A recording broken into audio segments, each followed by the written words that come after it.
ये ऐसी कहानी है दोस्तों कि जो जयपुर की रहने वाली एक मॉडल आर्टिस्ट है, जो कि ये आजकल बहुत ही वायरल हो रही है और हर जगह पे अपनी जलवा बिखार रही है।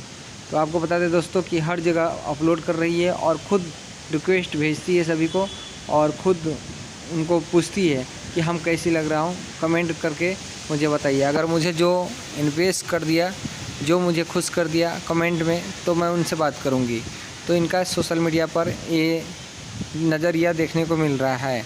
पब्लिक खूब पसंद कर रहे हैं इनको और सोशल मीडिया पर हर रोज़ हॉट बोल्ड सीन अपलोड कर रहे हैं, जो कि आपको बता दें दोस्तों कि लग रहा है मुझे कि मॉडल है, लेकिन अभी मुझे पता चल रहा है कि कोई और दुनिया में जा रही है। आपको बता दें दोस्तों कि सोशल मीडिया पे बहुत ही तेज़ी से वायरल हो रहा है ये वीडियो।